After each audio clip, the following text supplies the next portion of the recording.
ओम शांति।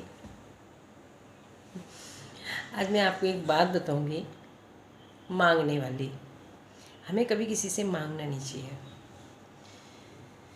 मांगने से क्या होगा, हमारी कैपेसिटी के हिसाब से ही मिलेगा। जितना हमने मांगा है उतना ही तो कोई देगा। तभी कहते हैं नहीं, बिन मांगे मोती मिले और मांगे मिले न भीख। तो मैं इसके ऊपर आपको एक स्टोरी सुनाती हूँ, ठीक है। एक बार क्या था, एक राजा कहीं जा रहा था तो उसकी जो ड्रेस पहनी थी उसका एक बटन टूट गया। जब बटन टूट गया तो राजा ने एक टेलर को बुलवाया, भाई मेरा बटन लगा दे। तो टेलर आया, उसने बटन टाँक दिया। राजा ने पूछा, आपका मेहनताना क्या हुआ? टेलर सोच में पड़ गया, राजा से क्या मांगे। अगर कम मांगता हूँ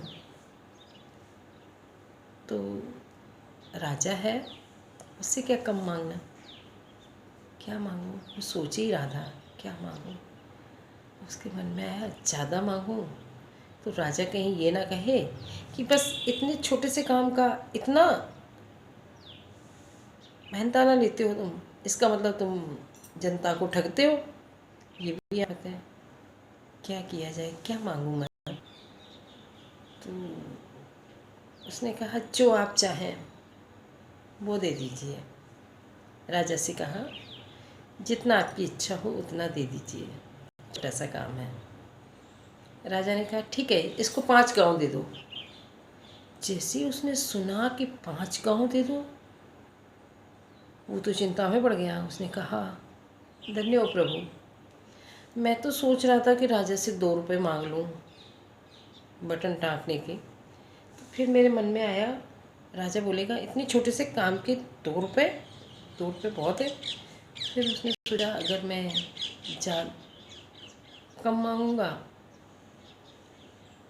तो भी समझ नहीं आ रहा था, कम मांगूँ ज़्यादा मांगूँ क्या करूँ। और राजा ने अपने आप से उसको 5 गाँव दे दिए, तो बहुत खुश हो गया। इसी प्रकार से हम भी क्या करते हैं, भगवान के मंदिर में जाते हैं और झोली फैला फैला के, भगवान नौकरी दे दे, भगवान ये काम करा दे, वो काम करा दे, वो काम करा दे, करते रहते हैं। तो भगवान मेरी उतनी ही सुनता है, वो सारे काम करा देता, हम खुश हो जाते हैं। देखो, भगवान से हमने प्रार्थना की तो भगवान ने हमारा ये काम कर दिया। देखो, भगवान से हमने ये याचना की तो भगवान ने हमको ये चीज़ दिला दी। ऐसा नहीं करना है, मंगता नहीं बनना है, हमें उसी के ऊपर छोड़ देना है। कहते नहीं है, वो क्या है, बेहद का है। हम लोग क्या हद में रहते हैं। जब वो अपनी रजा से देगा ना तो हमारी सोच से परे देगा। जैसे कहते हैं ना, हम गंगा जी में जाते हैं। अब गंगा जी में तो गंगा जल बह रहा है, लेकिन हम कितना लेके आते हैं। कोई 1 लीटर की कट्टी लेके जाता है, कोई 2 लीटर की, कोई 5 लीटर की, कोई 10 लीटर। इससे ज़्यादा नहीं ला पाता है क्योंकि थकान हो जाती है उधर से लाने में, है ना। लेकिन वो तो दे ही रही है ना, आप जितना ले सकते हो ले लो। वो तो नहीं कह रही कि आप कितना लोगे, ये हमारी कैपेसिटी है। इसी प्रकार से परमात्मा तो दे ही रहा है, कुछ भी ले लो उससे। वो ऐसी चीज़ें दे रहा है जो मार्केट में नहीं मिलती हैं। आप किसी दुकान से सुख खरीद के लाओ, सुख खरीद सकते हैं, कहीं नहीं बिकता है। भगवान प्यार करने में जो सुख मिलता है, जिसके लिए गाना बनाया ना लोगों ने, मिलता है सच्चा सुख केवल भगवान आपके चरणों में। ये ऐसे ही नहीं बनाया, सच में सुख मिलता है। आप कभी परमात्मा से प्रेम करके देखो, कितना आनंद आता है। आनंद किसी दुकान पे मिलता है? नहीं मिलता है ना। तो आनंद भी मिलता है। और कहते हैं ना, भगवान की भक्ति में अब जब मन लग जाता है तो बड़ी शांति मिलती है।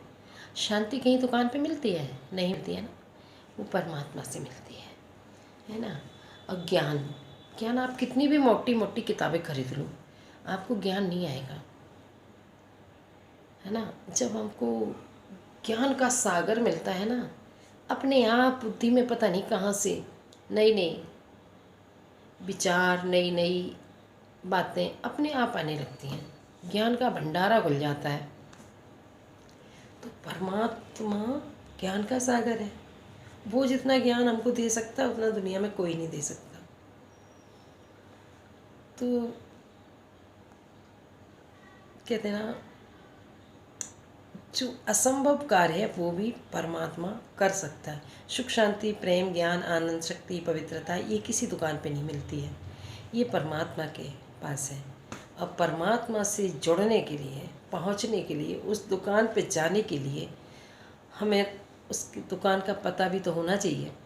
लेकिन परमात्मा रहता कहाँ है, करता क्या है, दिखता कैसा है, उससे मिलने से प्राप्तियाँ क्या क्या हैं, तभी तो हम वहाँ पहुँच पाएंगे। तो मैं आपको परमात्मा का परिचय बताती हूँ।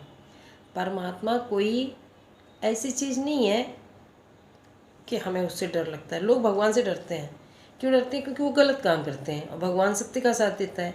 जब हम अच्छे और सच्चे काम करेंगे फिर हमें परमात्मा से डर नहीं लगेगा, क्योंकि वो भी कहते नहीं, गॉड इज ट्रुथ, भगवान सत्य है। भगवान जब सत्य है और हम भी सत्य हैं, फिर हमको डरना क्या? डर तब लगता है वो सत्य हम असत्य हैं, हमारी पोल खुलेगी तो हमें डर लगेगा। लेकिन जब हम गलत मार्ग पे है ही नहीं, गलत काम कर ही नहीं रहे, तो हमें परमात्मा से डरने की ज़रूरत नहीं है। वो हमारा पिता है। एक पिता से उसका बेटा डरता नहीं है, सम्मान करता है। तो हमें भी परमात्मा का सम्मान करना है। वो मेरा पिता है, वो ज्ञान का सागर है, सुख का सागर है, प्रेम का सागर है, आनंद का सागर है। पिता सागर और हम प्यासे, इसका अर्थ मैं क्या समझूं? मेरी बाप से बनती नहीं क्या? बाप की चीज़ पे तो बच्चे का हक होता है ना, तो मुझे अपने बाप से बना के रखना है। बाप मतलब ये नहीं कि लौकिक बाप का भी सम्मान करना है, लेकिन लौकिक बाप भी तो मेरे जैसे ही हैं। वो भी हद के हैं, मैं भी हद की हूँ। वो मुझे दे जाएंगे तो इसी जीवन तक चलेगा, आगे नहीं चलेगा। परमात्मा तो अंत है, उसका दिया हुआ अनंत काल तक चलता है। तो हमें परमात्मा से मिलना है, ठीक है। मैं अब बताती हूँ आपको परमात्मा है कैसा, रहता कहाँ है, दिखता कैसा है, तभी तो आप उसको प्यार कर पाएंगे। तो परमात्मा कुछ ऐसा नहीं है कि हम उससे नहीं मिलते। जैसी मेरी आत्मा है ना यहाँ रहती है, बस उसी प्रकार का परमात्मा है। परमात्मा परम धाम में रहता है, हम भी परम धाम से नीचे आए हैं, जिसके लिए सब लोग कहते हैं ना ऊपर वाला जाने, ऊपर वाला देख रहा है। तो ऊपर कोई तो है, तो ऊपर वो परमात्मा है। तो परमात्मा का घर है परम धाम, उसका रूप है ज्योति। जैसे हमारी आत्मा, जैसे किसी आदमी की मृत्यु हो जाती है तो दीपक जलाते हैं, क्यों जलाते हैं? उसकी आत्मा का यादगार है ज्योति, ठीक है। उससे प्राप्तियाँ क्या हैं? सुख शांति प्रेम या इसी चीज़ की प्राप्तियाँ हैं। जब हमें एक ही दुकान से सारी चीज़ें मिल रही हैं तो हम क्यों भटकें जगह जगह? क्यों हम 10 जगह जाएं?